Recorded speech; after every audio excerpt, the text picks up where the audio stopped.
So, aloha everyone, and welcome to Gems from the Wisdom Traditions, a conversation circle that is brought to you by Still and Moving Center every Saturday afternoon. We are very fortunate this time to have with us Kirk Gradin, one of our most beloved of presenters, who's presented so well and so often to us, and who is actually undertaking 4 or 5 different presentations for us this year, which is just remarkable in this year of irreversibility, eyes to the stars. And this theme this year lends very well to today's topic of eternity and time. Something about gazing up at the stars gives us this really vast sense of time extending right into eternity, I think. So I'd like to start before handing the platform over to Kirk with a quote from Sri Shankaracharya from a very old text, a Hindu text called the Crest Jewel of Wisdom. Shankaracharya being from the Advaita Vedanta tradition, I believe. Well, Kirk will clear us up on that one. Brahman is supreme. It is the one reality, the one without a second. It is pure consciousness, free from any taint. It is tranquility itself. It has neither beginning nor end, nor does it change. It is bliss eternal. Brahman transcends the appearance of the manifold created by Maya, illusion. He is eternal, forever beyond the reach of pain, not to be divided, not to be measured, without form, without name, undifferentiated, immutable. He shines with his own light. He is everything that can be experienced in this universe. The illumined seer knows Brahman as the uttermost reality, infinite, absolute, without parts, pure, undifferentiated consciousness. In him, they find that knower, knowledge, and known have become one, beginningless, endless, supreme. They realize the truth, I am Brahman. Eternity and time. Kirk. Thank you, Renee. Thank you. And thank you for inviting me to say a few words today on this, two of the most central, profound, and puzzling mysteries of life and of spirituality, seems to me, that of eternity and time.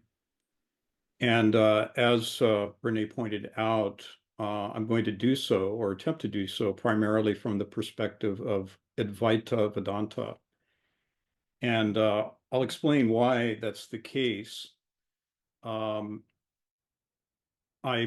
As you all know, I'm not a Hindu by birth, nor am I a scholar of any kind.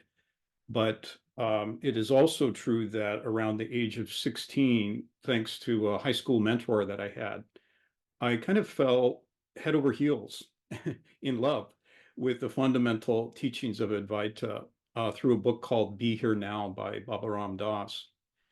And it was really like inner revolution for me, that book. And then a few years later, in my early 20s, I traveled overland to India in search of a teacher of meditation. And then subsequently, in returning to Santa Barbara, I had the extraordinary boon of studying Hindu philosophy under the guidance of Raghavan and Nandini Iyer, who were both Indian-born, erudite scholars of philosophy and mysticism of the first rank, really. And since then, I've repeatedly turned to the central texts of Advaita for spiritual nourishment and inspiration. And this would include the Vedas and the Upanishads, which are vast in scope. So I don't claim a familiarity with all of them, but a few central ones are very, I've read again and again. The Bhagavad Gita, as well as the Crest Jewel of Wisdom, which Renee just read from. on another text by Adi Shankaracharya called Atma Bodha, which means self-knowledge.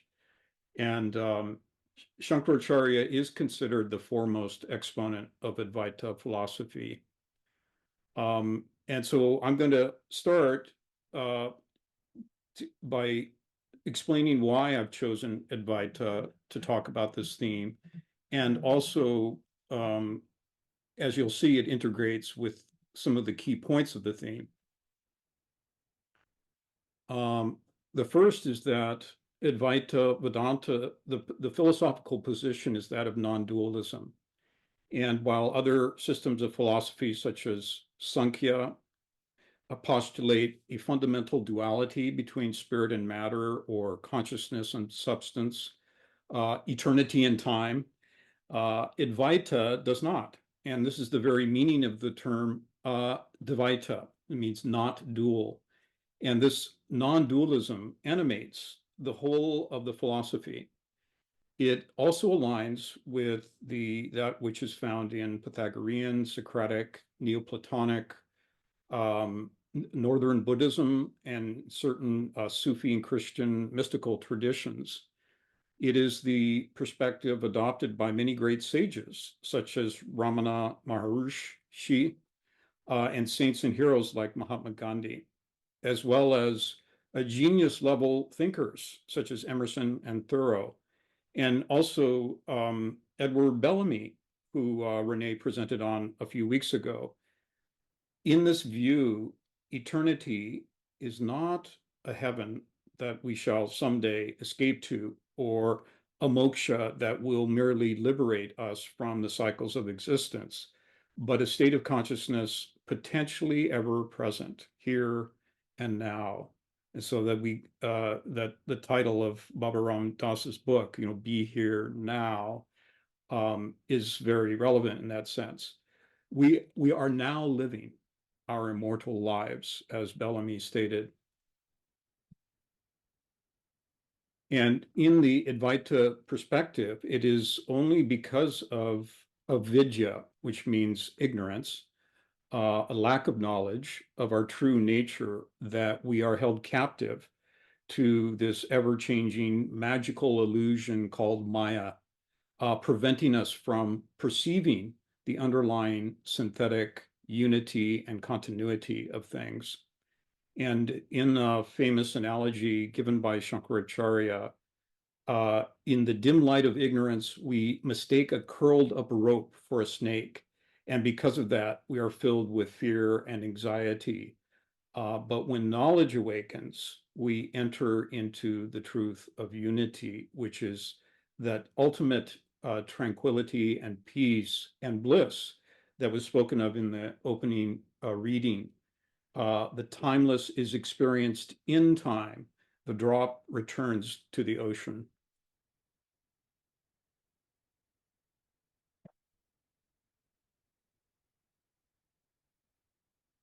Another reason that I deeply respect the Advaita Vedanta tradition is because it is the oldest extant tradition of Orthodox Hinduism, based on the oldest spiritual literature known to humanity. Though modern scholars date the earliest Vedas to around 1500 to 1200 before the Common Era, and the Upanishads at around 800 to 900 BCE, it is widely acknowledged that long before these sacred hymns and commentaries were first written down on palm leaves, they were passed orally for many centuries, and therefore their true origin or date of origin is unknown. And one of the Vedic texts we'll be referring to today is a work on Vedic astronomy called Surya Siddhanta. And in the opening chapters, it states that it was first transmitted to a great sage astronomer called Surya Maya at the end of the Krita Yuga. And I'm going to talk about the yugas. But the Krita Yuga, it was also called the Satya Yuga, or the Golden Age. And the end of the Golden Age, if this was the case that the teaching was given at that time, it would make it more than 2 million years old. And similarly, in the Bhagavad Gita, Krishna states in the 4th chapter that this exhaustless, secret, eternal doctrine of yoga he first taught to Vivasvat. And depending upon how you understand the symbology of that name, we are either talking about a point in time over 18.75 million years ago, or over 3 trillion years ago. And so when you start to put it in this perspective, you realize that Krishna cannot be referring to himself as a historical personage who lived at a certain time, but he's speaking of an eternal spiritual wisdom of which that particular incarnation was one of many spokesmen, many avatars. And we'll talk a little bit about what that term means, avatar. It's the descent of deity into human incarnation. But all of that also points to the fact that when you start to think about the roots and origin of the teaching, you have to rethink and transcend your normal preconceptions of time and of human history.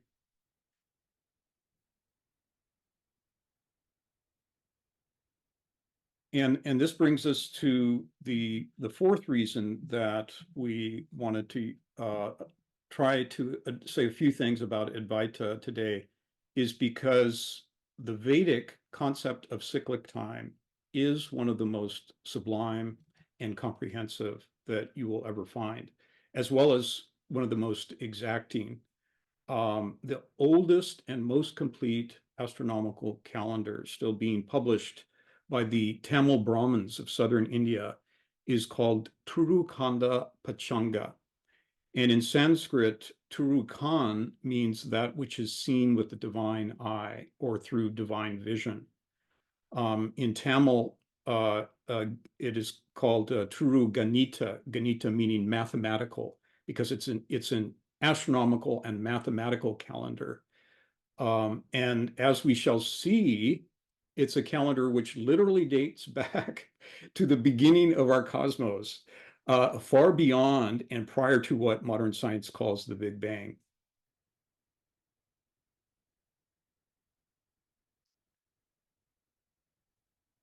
In the Advaita perspective, time is not a linear succession of events, but a cyclic unfoldment within an all-embracing, unchanging, and eternal unity.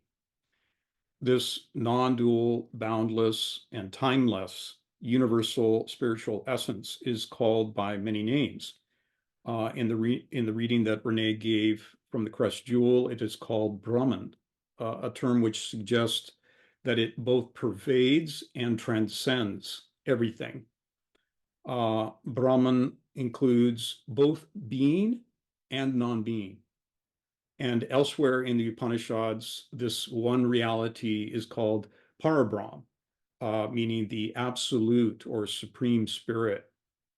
It is also called Tat, meaning that, which cannot be named or wholly defined, because to name is to limit. And as the supreme essence or God in every human heart, it is also called the Atman, the true eternal self of all. And in the famous, what are called the Mahavakyas, the great sayings of the Upanishads, we're told that Atman is Brahman, and that thou art.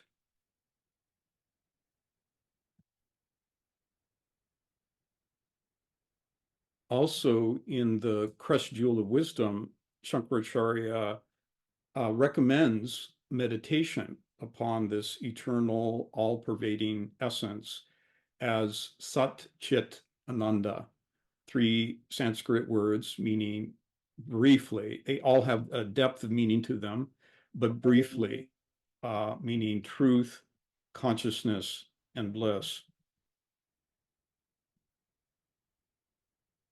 And this is even reduced still further in the Vedas and in Patanjali and in the Chandogya Upanishad. We're given a single sacred syllable, Om. meditation upon the Om, or AUM, as the eternal word, or Vak, the sound, the soundless sound, is extolled as one of the sovereign means by which union with eternity may be invoked and experienced in the halls, in the corridors of time.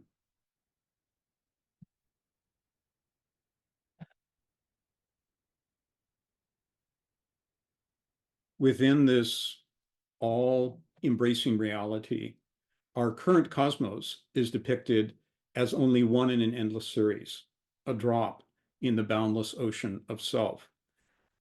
Each cosmic unfoldment is likened to a wheel or spiral, a cyclic repetition karmically determined by what has gone before. And just as each Earth day is followed by night and waking by sleeping, so is each great period of cosmic manifestation followed by a period of non-manifestation. Manvantara is the term used for the period of activity, uh, and that is followed by what is called the pralaya, a state of rest or non-manifestation. The word manvantara means between two manus, and the word manu is very rich with many layers of meaning and association, which is really true of all of these Sanskrit words. So we're giving sort of temporary definitions to them. But the term manu, in one sense, refers to humanity, and also to the term manas, which is a reference to the human mind, and also to Mahat, which is the cosmic or universal mind, and the union of the two. At another level, Manu is referred to as the divine progenitor, or logos, the spiritual creative essence of enlightened consciousness from which everything manifested unfolds. And the term pralaya means great. Pra means great or ultimate, and laya means rest or latency. And so pralaya is the period of non-being, where the many has returned back to the one.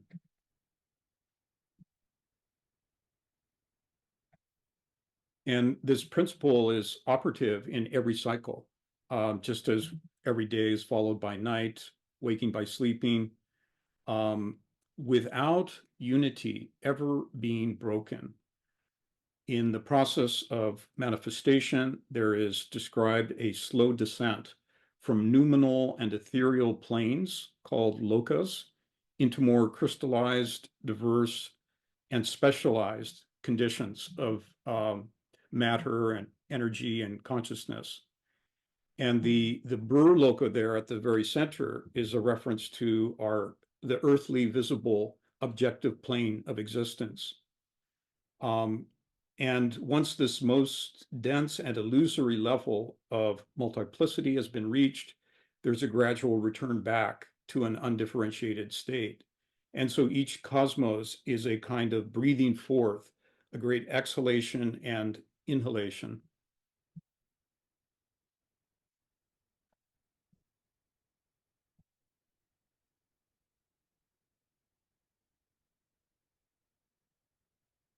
So here is where it starts to get complicated because there are at least 7 types of manvantras and pralayas.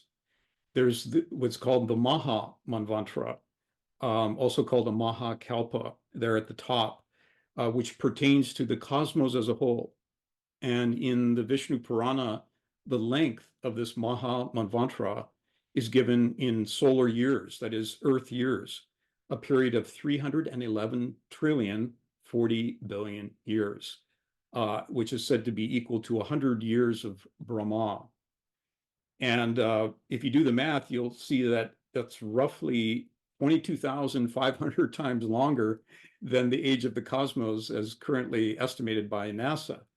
But we should also note, and which this diagram is trying to make clear, is that each great breath is made up of many smaller, self-similar microcosmic cycles. So to begin with, each year of Brahma, as illustrated there in the second row, is composed of 360 days and 360 nights of Brahma. And these are alternating stages of being and relative non-being. And in addition, the length of a day of Brahma, also called a kalpa, and this is the third row down, is composed of 14 minor manvantras plus one Satya Yuga. And each of those days is followed by a night of Brahma of equal duration. So you can see the pattern that's developing. And then similarly, each day of Brahma is composed of 14 minor manvantras, each of those composed of 71 Mahayugas. And then now we're down there at the final row. So it's said that currently we're in the 7th manvantara of a 14 manvantara cycle. And the Mahayuga that we're currently in the 4th phase of the Mahayuga, which is called Kali Yuga. And probably many of you have heard that term.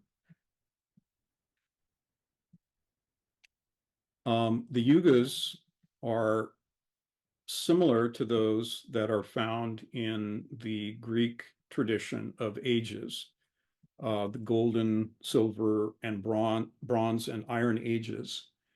And this illustration kind of gives you a rough idea of the cycle of descent from the Satya Yuga, the golden age, through the silver to the Dvapara, the bronze, to the Kali. And you can see where we are there. It is said that we entered the Kali Yuga stage at 3102 BCE at the death of Krishna, and there's an astronomical calculation of conjunction and eclipse that marked that turning point. And then we're just 5,000 years or so, roughly, into that age. So you can raise the question, okay, well, how does that help us? Well, first of all, it gives us a much larger context and perspective in which to put things. And it's helpful to know that we're living in the darkest and shortest of the ages. And the authors of the Vishnu Purana were prophetic in describing what the Kali Yuga age is like. And I'm just going to read a portion of a passage that addresses that. It says, quote, "There will be monarchs reigning over the earth, kings of churlish spirit and violent temper, who are ever addicted to falsehood and wickedness. They will inflict death on women, children, and cows. They will seize upon the property of their subjects. True wealth and piety will decrease until the world will be wholly depraved. Property alone will confer rank. Wealth will be the only source of devotion. Passion will be the sole bond of union between the sexes. Dishonesty will be the universal means of subsistence. Menace and presumption will be substituted for learning, and fine clothes for dignity."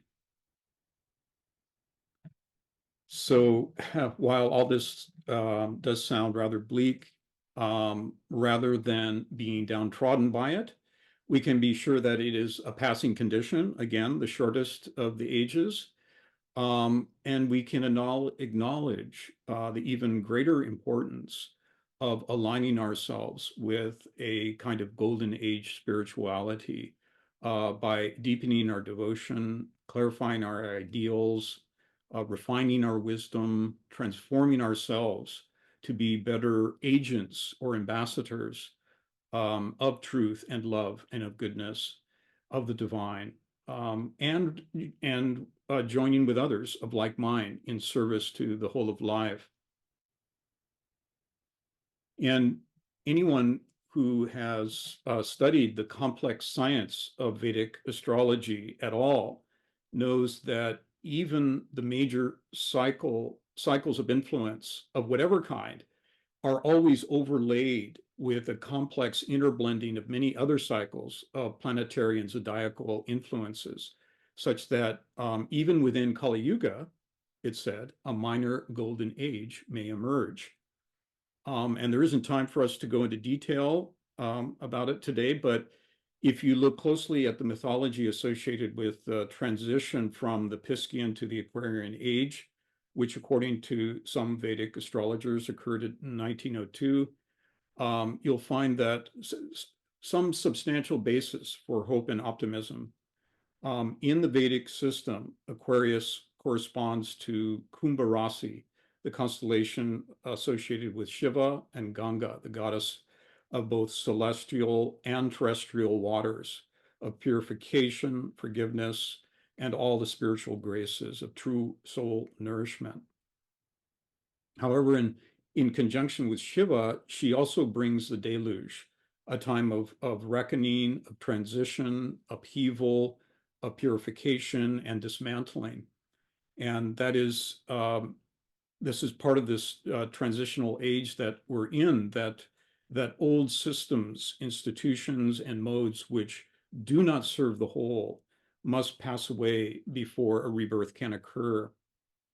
And just one other point about the Kali Yuga is that even though individual lifetimes are shorter in Kali Yuga, things happen much more rapidly, so that when a person becomes guided by the wisdom of the ages in aspiration on behalf of the whole, that that progress towards the good can proceed with greater rapidity than in other ages.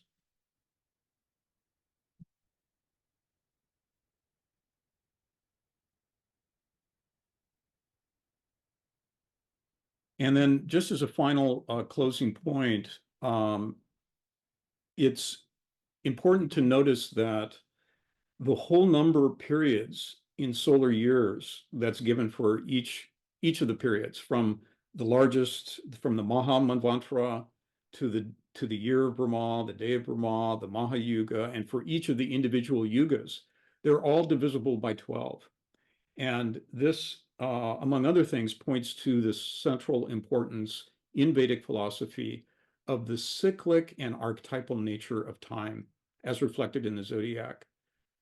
Still today, the zodiacal map is the basis, for example, of all temple, home, and city design, architectural design. And in the Vedic lunar calendar, the 27 stages of the moon called the nakshatras, which is the outer portions of the wheel shown here, those also are subdivided and defined by a passage through the 12 signs of the zodiac, which are shown there on the inner circle. And all of this takes us back to that remarkable passage by Blake that we shared with everyone as a way to kind of introduce this theme. It affirms that every microcosmic period of time is a reflection of a great macrocosmic cycle, that the human is a reflection of the divine. The largest cosmic geometry is fractally reflected in the flower and the seashell. And because of this underlying unity of the great and the small in nature, that we are the inheritors, all of us, of a divine science by which we can come to see and hold, as Blake said, infinity in the palm of the hand, and eternity in an hour. And by doing so, we will, by degrees, come better to know exactly what to say and what to do at the right moment and for the right person. That underlying unity will become manifest to us, so that every thought, breath, and word can be a contribution to the welfare and benefit of others. So that concludes the talk, and now we have time for your comments and questions, discussion. Amazing. Thank you so much for that mind expanding experience of taking us through the Advaita Vedanta system of time that stretches just so vastly. Well, I see that Carolyn has a question, so please go ahead. What would you like us all to consider, Carolyn? We need your microphone on.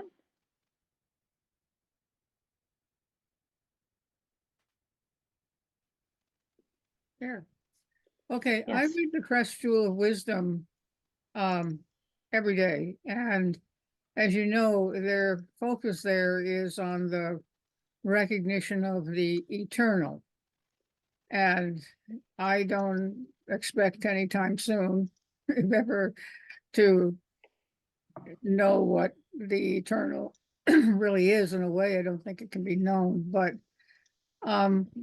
it is a constant theme that's what we should, get rid of all the tendencies in the lower personality and make our way towards the recognition or the experience of the eternal.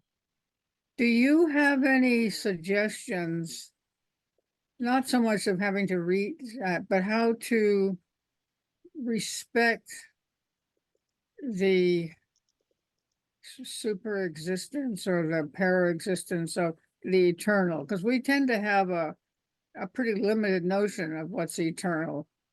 And maybe that's inherited from Christianity, I don't know. But for ordinary folk living maybe as the best states of consciousness they can, how can they approach or nourish an understanding of the eternal? We all know kind of the vision of time that we work with, but I was just wondering if you had any thoughts about the contemplation of the eternal. Mm-hmm. Well, Shall we throw this out to sure. the general group? Yeah. Because there are probably a number of perspectives in addition to Advaita Vedanta. Mm-hmm. How, from your conception or different practices that you've studied,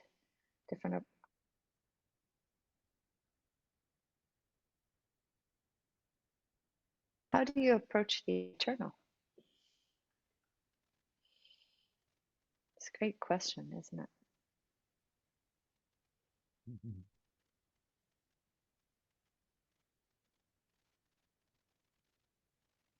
David, with one hand sweep.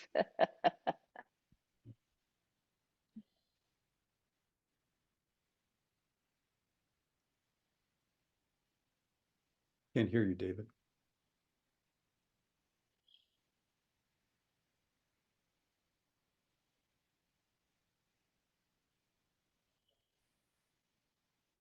Let's try that. How's that working? Barely. Small voice. Yeah. Must not be my time to speak. Oh, we can hear you now. Okay. No, I said approach with broad strokes. I don't know that it can be known. I think it can be experienced in brief moments. I think the experience of it might burn you up if it lasted too long. Still not hearing me? It's difficult to hear you. Okay. Move on. It's like you're whispering. What I heard is that we approach with broad strokes. He doesn't know that we can know the eternal. It seems to him that we can experience it, but just for brief periods of time. And if we were to experience it longer than that, it might just sizzle us up. Something to that effect. Okay.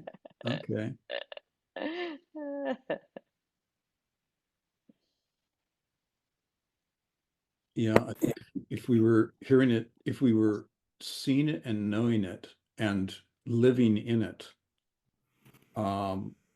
continually, we would be like Ramana Maharshi was.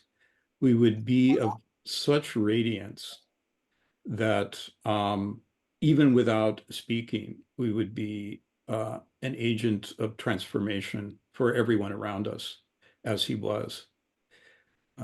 But I'd like to hear other contributions as well. I've been thinking about it now for several weeks, so I could say more, but I want to hear what other people have to say. Mhm. I was thinking that when I think of the eternal, um, I think of the divine creator. It's almost, to my understanding, it's like this space in which or the realm in which the creator lives. I don't know, that makes sense, but yeah, it's that a space in which the divine lives, right? Mhm. And yeah, very simple, but yeah. No, I think that's beautiful. Beautiful, yeah. Cliff?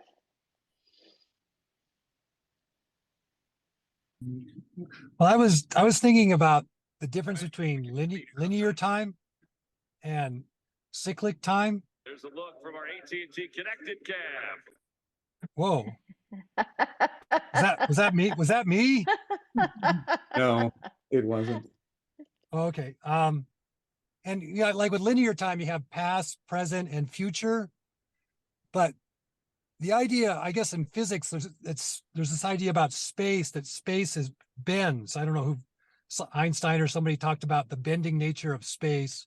Mhm. And I think what you were talking about a lot with the Vedanta ideas of time, cyclic time, is that if you look at linear time properly, it bends back. It starts to bend, and if you really start to really stretch your mind, it'll loop back on itself. So it's just short-sightedness to see linear time as not ultimately circling back and creating a cycle. And if throughout nature doesn't have linear time. Everything's cyclic, both, in terms of matter, in terms of time in nature. You just start thinking about cycles and spheres and circles. That's what nature seems to want to manifest as. Mhm. And so I was wondering about this idea of circles or cycles in time. Every circle has a point in the middle of it, that the circle develops around, kind of like drawing a circle with a compass. So I was wondering about that, the nature of the point in the middle of the circle, if in somehow, and I know there's this teaching of Laya points, but if somehow that point has something to do with eternity. That's my question. Mhm. It's very profound, Cliff, as usual. Well, I wasn't trying to be profound. I was just curious. Profound and unanswerable. No. Mhm. Well, that was one of the themes uh, um, that I was trying to develop or introduce, rather, that idea of archetypal time, which is really what Blake, as far as I understand it, what he's pointed to as well, that that the largest cycles of time, the cosmos as a whole, is reflected in the small in the smallest periods of time, and you could say that yes, it's a kind of geometry, just as the chart, the nakshatra chart, is, and as you find this in many traditions, many mandalas, which are a representation of time, but an archetypal sense of time. That is, it applies both to the great and to the small and to every subdivision within. And what that does is that it is a kind of dissolving. If one can adopt that perspective, it dissolves a sense of captivity to the immediate. So for example, in in your in your dawn meditation or prayers, if you think of the rising sun as also that sun which first emerges from non-being into being on the first day, or you could say the first awakening of the cosmos. If you make a connection in consciousness between those two, you're suddenly transcending, if to whatever degree that you're able, you're transcending your captivity to the immediacy of the cycle of your personal experience. It becomes a kind of a friendship, a union with a much larger the whole. It becomes a union with the whole. And I think for if for the bodhisattva, for the being who's not trying to escape from the corridors of time, but rather to act as a servant and an agent, that's a critical component of it. That at each point in a cycle, the cycle of a week, the cycle of a day, that there's an appropriateness, there's a highly refined sense of timing, that when the moment that it's proper to do the right thing, and how to initiate something, how to bring something to a proper fruition for the benefit of others, that's a critical understanding. And that's this, you could say it's like the midterm between captivity to cyclic time. There's this archetypal time, and then there's the eternal. It seems to me that there's that all three have to be sort of synthesized in a way. And just one other point about experiencing the eternal is that we're told that each night in deep dreamless sleep, every human being enters the eternal every night, every single night. And if we didn't have that experience, we would not be able to go on. And that's been demonstrated, right? That people deprived of sleep, they go mad. Why is it? Is because that true nourishment for the soul is when it completely dissolves its boundaries and enters into God, right? It becomes God, enters into union with God, the eternal, because that's our true home. That's our true nature. That's what's really sustaining us, right? We think we're this limited, separative self, but in fact, our real nature is in the eternal. And that's the message of that reading that Renee gave. And that's the, profound teaching really of Advaita. And that people can come to experience it, even if it's momentary. That those momentary glimpses are also critical to a human life. They can define, even if it's just a few moments. Plotinus said that he really only entered into that boundlessness 6 times in his life, but that made all the difference for him, because they become like centers that everything else revolves around. Because even though you're not there all the time, you realize that that's what your true nature is. Anyway, it's a few thoughts. Didn't really talk about Cliff's center point, but that is the center point of consciousness, you could say, right? If we were really able to penetrate to our own true center, that is where we would enter into the boundless as well. And that's inherent in every human heart.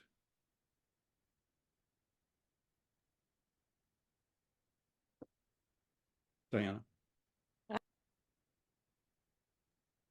I have so many thoughts going through my head. I'm not exactly sure what I'm going to be saying, but I thought your presentation was just very, very powerful. I've never heard all that. I mean, I haven't studied that, so I didn't know it. And thinking of trillions of years that we've been on, I think of us as this momentary dot in this universe, and and feeling like it puts everything in perspective. And for me, my practice is living divine wisdom and divine love in my everyday life. That's what I want to do. And the eternal, I get the image, you all know this, about the fish in the ocean, that the water and the fish, and it's all one, and we are all one. And that's not just this life on this earth, but it's the cosmos in this only moment is the whole thing right now, because that's all there is right now for us in our consciousness. And so I think there's something around for me of, Carolyn, you were asking how I experience it. I experience it through meditation for me, that just listening and being quiet or being in nature and feeling the energy and the oneness of all that is, that we're just channels for divine love if that's what we choose to practice. And that there's a surrendering, not getting rid of, because we all need our egos, but a surrendering to divine oneness or to God, and to let that work through us. And I think it's through the quiet, it's through the experience of nature and going out and seeing the stars that we realize, and talks like yours, Kirk, really bring together the idea of how immense it all is. You know, we think we're the center of the universe, and we're just this one little dot in this one little cosmos. And you know, I see that, and I think there's so much going on this little planet that is so crazy, because that's all we have is this experience, and it could be filled with love and giving and support for others. And for me, the eternity is my practice, is remembering that we are all divine love, and that's what I want to live in this only moment. And it's hard because I go to the past or the future, and it's continually bringing myself back and reminding myself that we are divine and we are perfect the way we are. It may not feel that way, but God loves us just as we are. And if we could open our hearts and share that with others and get a perspective of time, like you're talking about, an eternity, it would change our whole world. And I think that that's what we're doing through what we do here. And I think there's more and more, there's lots of communities that are living that and trying to share that, even though there's a lot of horrible things happening, but there's also a lot of wonderful coming together with love and caring. So I don't know exactly if that fits everything we've talked about, but those are some of the thoughts that I've had. Beautiful. Thank you.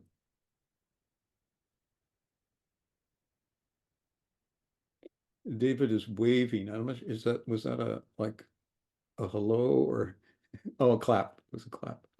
Yeah. Well, that's you know what it reminds me of while you were speaking, Diana, is that if we really had that kind of depth perception, like we imagine you know, great sages like Ramana did, that like you're saying, each moment would be like the fulfillment, would be a kind of flowering, right?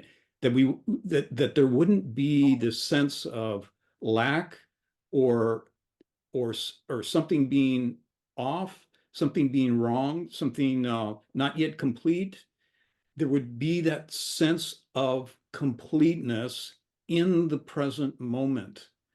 And the totality of all things being present in the moment, right? Because that's one of the remarkable teachings about this whole idea of the microcosm and macrocosm, is that it's part of the delusion that, you know, the macrocosm is out there. The realization is that no, it's in here. It's every human being is the whole. How's the whole? Is a mirroring of the whole, you know. It's a remarkable teaching, really. But if we could bring that awareness to whatever the duty is that's in front of us, it changes everything, like you're saying. Yeah.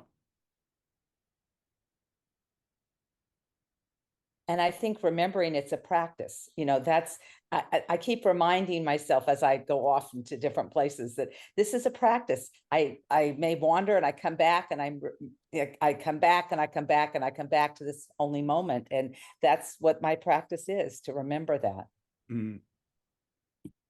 There's another passage from a teacher that I really admire, named William Conn Judge. Actually, his death date was this week, but one of the things that he said is that that duty is the highest talisman. The highest talisman is the duty that's in front of us. And I think that part of what he's saying is that you have to bring your whole heart to whatever it is in the present moment, because that's where the fulfillment is going to arise. It's not going to be sometime in the future, because that's also going to be in the present moment when you get there. right? It's always the present moment. So yeah, there's something really deep about that.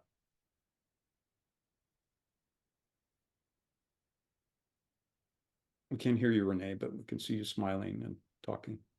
I wanted to give a chance for Bob and Mary to each say something. They're both smiling so broadly. I finally found my little unmute button. Well, I loved everything that was being said, and I was trying to associate it with my own Zen practice. And we do talk about the ancestors going back to, I think, what is this kind of our typical time that is timeless, without boundary. That sense of timelessness, I think, is something I can resonate with.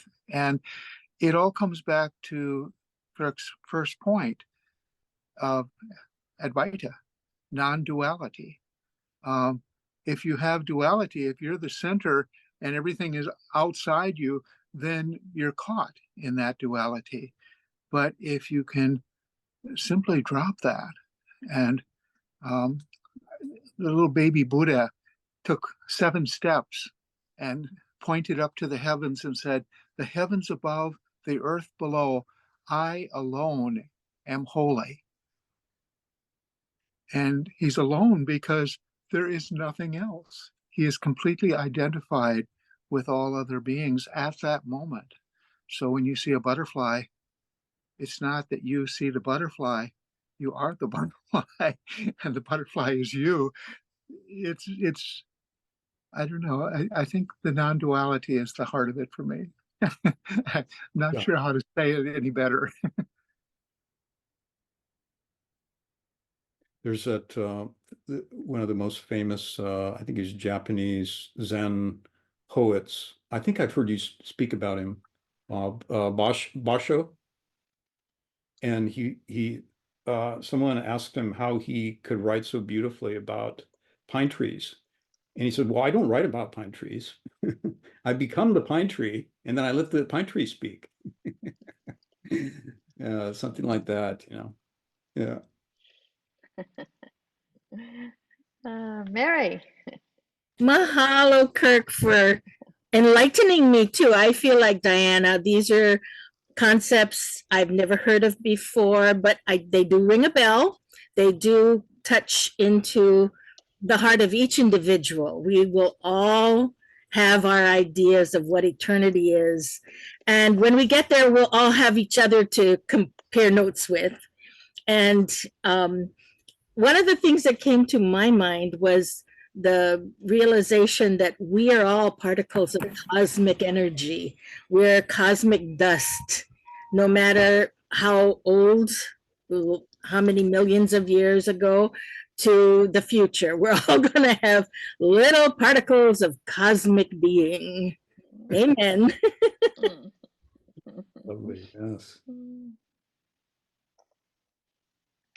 Rays of a single sun. Yeah. But even that gives the kind of a suggestion of being distinct, whereas Bob is pointing to that. Well, no, you got to let go of all that.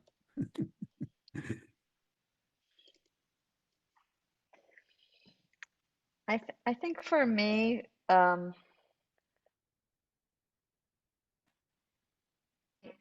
experiences of the eternal have been in the in-between points. Those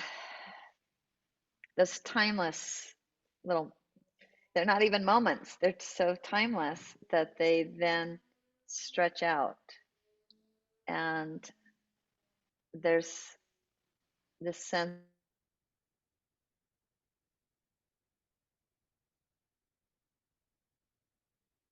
and then we fall back to time, and things are moving again. But at that timeless moment, that perhaps is one of my closest experiences of eternity in response to Carolyn's question. And Hmm. I imagine that if we keep ourselves aware, we all do have them. Yeah. Yeah. Well, was it Diana or Mary that's brought to mind that you know, in the Vedic tradition, you also get the idea that the cosmos is the manifestation of divine love. That's the deities Kamadeva, who is also referred to as the desire which first arose in it, but it's really universal compassion that brings the cosmos into being. And so you could say that is, oh, well, that's like the heartbeat. That provides the energy for everything that takes place. So have we ever really truly experienced that kind of love, of whether it's for a child, completely selfless, completely expecting, anything in return, completely just pure wanting the best for another human being? And aren't we touching the eternal when we do that?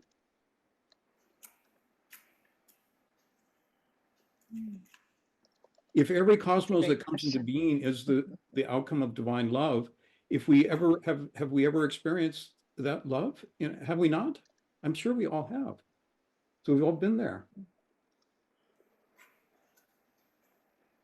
Mhm.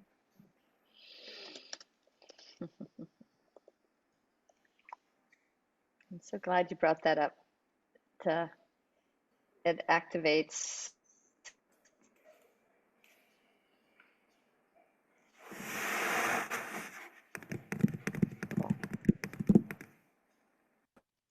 speak of things like that. I think you can We're also, really near the top of the hour. I just wanted to, and this applies to you as well, Kirk, if there's anybody who has something they really want to bring up, this is the golden moment because we are within a certain period of time, even though each of these seconds actually has this pregnancy of the whole. Trying to say, Kirk, you've left us speechless again.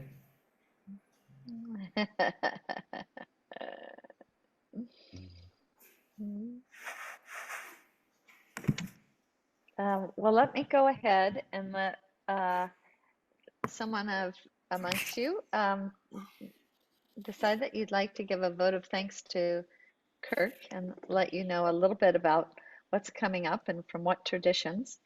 Next week, our own Dustin Hara, whom if you come to Still and Moving Center, you get to see very often, wonderful man, is going to speak on the meaning of Easter, and that will be from the Christian tradition. The Gandhi scholar, who's also the chair of the Hindu and Jain department of Fresno State University, Veena Howard, is going to speak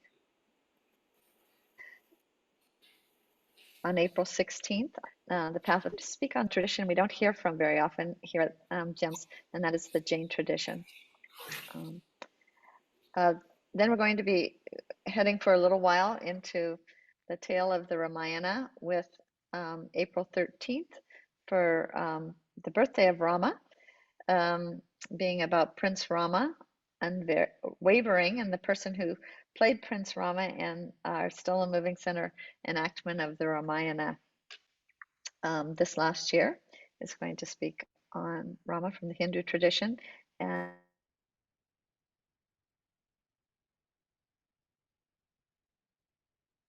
professor speaking on April 20th on Sri Hanuman devoted. So there's a little lineup for you too. So let me ask, who would like to give us a vote of thanks for this program that we got to engage in today? during this brief moment of time that stretches out infinitely.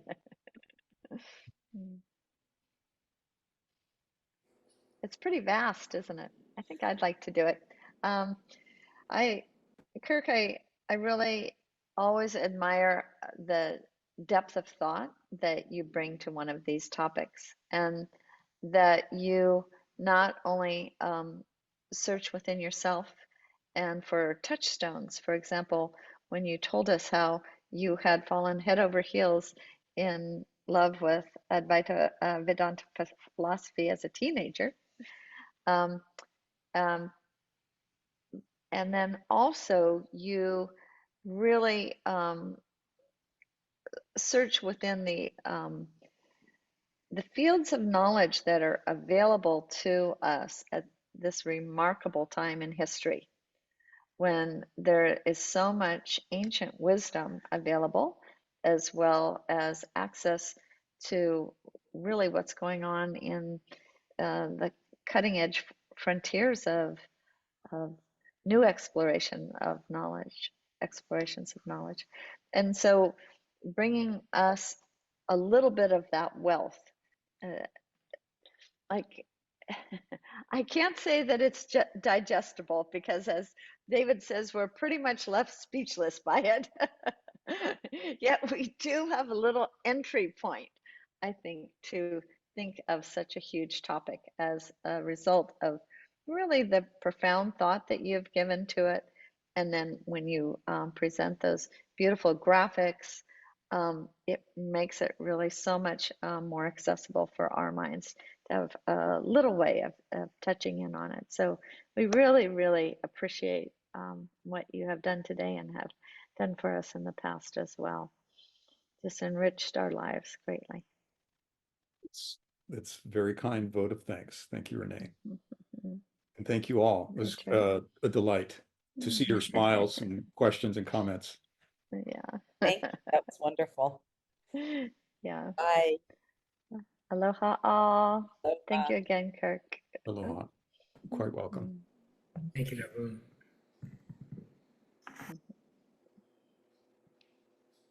Thank you, Sharoni, for hosting for us today. Thank you. Bye. Yeah. Mm-hmm. Bye-bye. Thank you, everyone. Thanks, Kirk. Thanks, Bob.